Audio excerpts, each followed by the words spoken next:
আলাদা প্লেট করে দেবেন নাকি? দরকার নেই তো আলাদা প্লেট করে দেবেন, হ্যান্ডি হয়ে যাবে। আর আপনার যে প্লেটগুলা আবার ভরে লাভ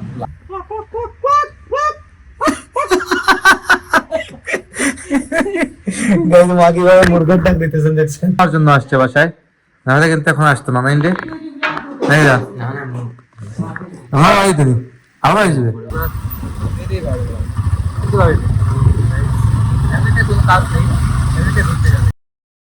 hello everyone, welcome to my new blog. কেমন আছেন সবাই? আই হোপ সবাই ভালো আছেন, আমি ভালো আছি। তো গাইস, এখন এদিকে চলছে আমাদের ব্রেকফাস্ট। আমার ব্রেকফাস্টে আছে কি কি তৈরি করেছেন দেখুন। তো তৈরি করা বলতে গেলে এটা হচ্ছে ডার্ক মিট, আর এদিকে ব্রেড ছিল, ব্রেড ভাজি করে দিয়েছেন, মানে গরম করে দিয়েছেন আর কি। এটা দিয়ে আজকে ব্রেকফাস্ট চলছে। আর সাক্কর এখন মাত্র ঘুম থেকে উঠছে। জুনিয়া কয়টা বাচ্চা ঘুম থেকে উঠছো? গাইস উঠে কিন্তু বসেছিল, তো আরো আগেই নাকি ঘুম থেকে উঠেছে, আর এখন উঠে নাস্তাটা করতেছে। আর আমি আসলাম দোকান থেকে, ভাবলাম যে ব্রেকফাস্টটা সেরে যাই। আর ব্রেড লাগতো না তো, বানাই দাও এরা। গাইস আমাদের দুই ভাইকে এগুলো দিয়েছেন, দেখুন একসাথে খেয়ে নেব। মা বলতেছেন আলাদা আলাদা প্লেট করে দেবেন নাকি?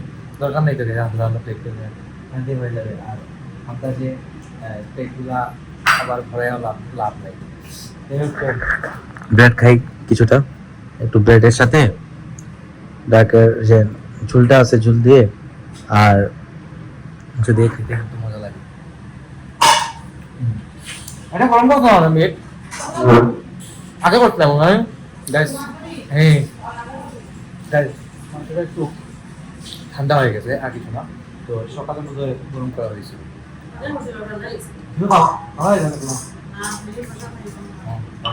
প্রসাদ খাবেন, মা খাবেন না বলতেছে। তো মাংস দিয়ে ব্রেড দিয়ে মোটামুটি খারাপ লাগে না, ভালোই।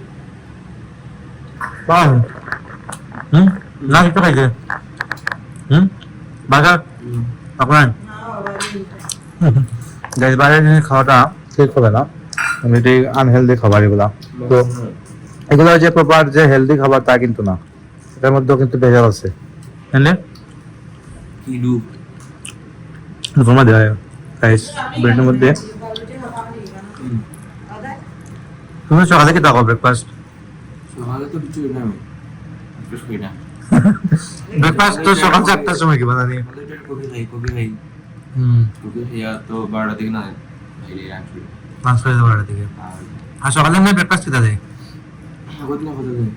রুটি দেয় মনে হয় রুটি তো থাকে। হ্যাঁ ঠিক আছে, সকালে ব্রেকফাস্ট করেই না বলতেছে, জাস্ট এক কাপ কফি খেয়ে চলে যায় ইউনিভার্সিটিতে ক্লাসে। আর লাঞ্চের সময় লাঞ্চটা করে বেশি করে কফি তো প্রচুর খায় গাইস। তো কফি কিন্তু বেশি খাওয়া ঠিক না। আমি খাই ঠিক আছে 2বার, কিন্তু তার থেকে বেশি আসলে মানে খাওয়া যায় না, মানে খাওয়াটা আসলে ঠিক না। আর রাত থেকে পড়াশোনা করে তো তাই চোখ টোক লাল হয়ে গেছে। দেখে দেখতেছ আমাদের চোখের অবস্থা কি?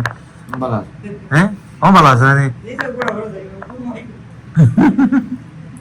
এই দেশে আসার পর থেকে চোখ টোক ভালো আছে, না হলে কিন্তু দেখা যেত কন্টিনিউয়াস চোখ টোক লাল, মানে সারা রাত পড়াশোনা করতো আর দিনে ভার্সিটিতে ক্লাস করতো, আর ঘুম টুম কম হতো বোধহয়। এটা হয়তো যাই হোক, তো কিছু করার নেই, চলবে লাইফ। আর আমরা এখন ব্রেকফাস্ট করবো। আর তুমি দেখি দাও ওটাই প্রসাদ। ও গাইজ, মা এদিকে প্রসাদ বানাইতেছে। ও চিরা প্রসাদ এই চলতেছে। তো গাইজ দেখুন, আমরা বের করছি বাসা থেকে, যাচ্ছি দোকানের দিকে। আর ভাই আমাদের দোকানে নামায় দেয়া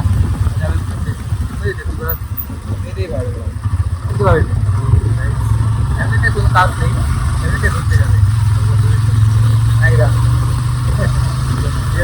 আমাকে দোকানে নামায় দিয়ে চলে যাবে, আর দোকান থেকে আসবো লাঞ্চের সময়। আর আনবে না আমারে, আনবে না আমারে, হ্যাঁ বাকি নিয়ে যাওয়া বুঝলে।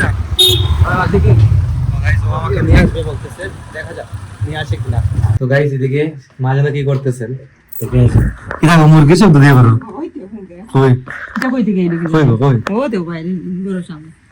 ও গাইস দেখুন, আমাদের এর নিচে গেটের সামনে একটা মুরগা, এটা মনে কারো পালা মুরগা গাইস, এটা বুঝে যাইতেছে।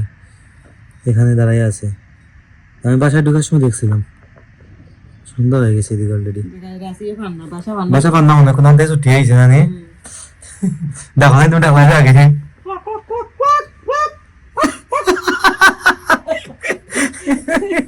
গাইস মা কিভাবে মুরগার ডাক দিতেছেন দেখছেন সাইড না তো মুরগা চাই বন্ধ লাগে এরকম মুরগা এটা বুঝলা কুকুর হইলে আছে বুঝলা না গাইস দেখুন একদম আমাদের গেটের সামনে বসা ঢুকে না রে না, ঢুকতে না। আগে দিলাম না রে হ্যাঁ, খাই ছাড়ি দিলাম না এবার এটা ঠিক আছে হয়তো নাইরি আছো সাইডে বসে আন্টিকে মা হয়তো বলতেছেন নাইরি মা বলতেছেন এটা রেখে দিলে মানে হতো কি রাত্রে শিয়াল টিয়াল দিকে আসে কিন্তু শিয়াল তারপর কুকুর টুকুর আসে তো ওই দিক থেকে ওদিকে জঙ্গল আছে তো ওই দিক থেকে আসলে আবার কিন্তু শিয়াল টিয়াল ধরে নিয়ে যেতে পারে তো মা বলতেছেন রেখে দিলে ভালো হবে আগামীকালকে ছেড়ে দিলেন আবার কিন্তু আমার কাছে লাগতেছে এটা আশেপাশের কারো বাসার এটা এই মুরগাটা আর কি হারিয়ে গেছে হয়তো বা রাস্তা ভুল করে চলে আসছে এদিকে যাই হোক এই হচ্ছে বিষয় আর কি যাই হোক তো গাইস ইদানিং আমার প্রতিদিন কিন্তু লাঞ্চ করতে অনেকটা লেট হয়ে যায় তো এত লেট হচ্ছে যে আমি আসলে কিছু করার নাই দোকানে অনেক ব্যস্ত থাকি তাই আসতে পারি না লাঞ্চের টাইমে ঠিকঠাক মতো এই হচ্ছে বিষয় আর সারাদিনে কোনো রেস্ট হয় না এখন আমার এখন যদিও আমি কিছুক্ষণ রেস্ট নিতে পারবো তারপর বুঝতে পারতেছি না কতক্ষণ পারবো তবে একটু সময় রেস্ট নেওয়ার জন্য মানে বিছানায় শুভ আর কি তো দেখি কি হয় আর ব্লগ গাইস তেমন একটা ভালো রকম করতে পারতেছি না ভাই আসছে ভাই এসেই তো শুধু ঘোরাঘুরিতে ব্যস্ত ঘরে কিন্তু নাই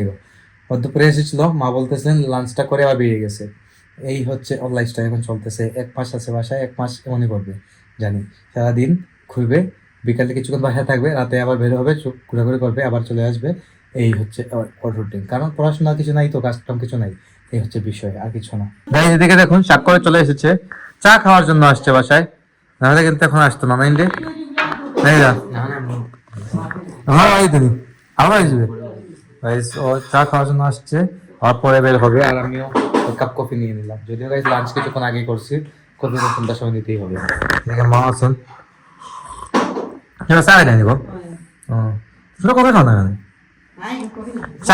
শাক করে তো কফি খায় তোর তো কবে ভেঙে ভিডিও গেছে না নুকে এলে আসা আইতে পারবো না তোর চা অনেকে চা খেতে পারছ না আচ্ছা আমরা সিলেটের চা তো একবারে মনে হয় লাও একবার জেনুইন কাজ আমাদের সিলেট বিভাগের মধ্যে চাটা হচ্ছে আমাদের একদম বেস্ট কোয়ালিটির চা আমরা সবসময় খাই আর সিলেটের শেয়ার তো গাইস চাই আপনারা তো জানেন সেটা চা বাগান সব কিন্তু সিলেটের দিকে এই হচ্ছে বিষয় তোরা কি পেয়েছে চিন্তিত নিচ্ছ দিয়া না গাইস তো এই পর্যন্ত আজকে ব্লগটা বাড়াবো না এখানে এন্ড করে দিচ্ছি আপনারা আমাকে ফলো করতে চাইলে আর ফেসবুক ইনস্টাগ্রামে ফলো করতে পারেন আমার ফেসবুক ইনস্টাগ্রাম লিংক নিচে ডেসক্রিপশনে পেয়ে যাবেন এন্ড আই হোপ আজকের ভিডিও আপনাদের ভালো লেগেছে ভিডিও ভালো লাগলে অবশ্যই লাইক করবেন কমেন্ট করবেন শেয়ার করবেন এবং চ্যানেল নতুন হয়ে থাকলে সাবস্ক্রাইব করে আমাকে সাপোর্ট করবেন তো দেখা হচ্ছে নেক্সট ভিডিওতে ততক্ষণ ভালো থাকুন সুস্থ থাকুন thank you so much for watching